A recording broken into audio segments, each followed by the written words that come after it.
Hello people! Meron akong dala from Philippines pa to, itong tapioca pearl. Kaya gawa tayo ng brown sugar boba tea. Kung kailan ba naman winter, saka pag gumawa Pero ito. This year, yung winter dito ay para lang siyang regular weather sa Pilipinas. Ganun, hindi siya masyadong malamig. So ito na nga, yung ating pearl ay pinakuluan natin. Nagpakulo tayo ng tubig, kailangan makulo muna. And gumamit na ako ng 1 cup dyan, marami na yan. Dalawa lang kami naman ni Belle.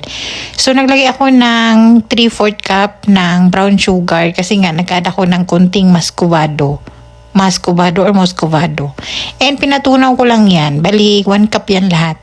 Pinamelt muna natin siya. And saka ako nag-add ng mga 1/2 cup ng water. Coffee mug yung gamit natin. Tapos, saka halo-haloin hanggang mag-melt uli yung ating sugar para magkaroon tayo ng sugar syrup. Mas mabango kasi yung muscovado sugar and mas healthy pa yun. Mas healthy yun kaysa sa regular sugar or yung puting sugar na ginagamit natin lagi. So, okay lang yan na ganyan dahil magtitik pa yan habang tumatagal.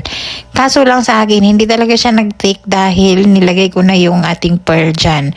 Pero kung sa inyo, pwede nyo naman i-separate yung syrup and yung ating boiled tapioca pearl. Separate nyo na lang para hindi siya mag-watery or hindi malabnaw yung inyong sugar syrup.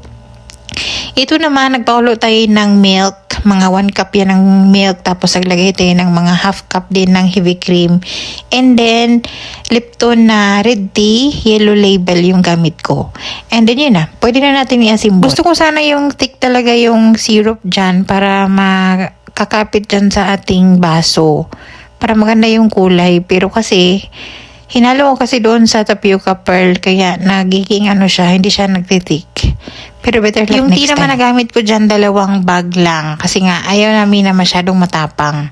Pero dagdagan nyo kung gusto nyo ng mas matapang yung flavor ng tea. Yung tapioca pearl, pwede palang gumawa ng homemade noon. Madali lang pala yun. Meron tayong dala, kaya hindi na tayo nakagawa. O diba, whipping cream na lang yung kulang nito. Pwede na pang benta. Tara, kape.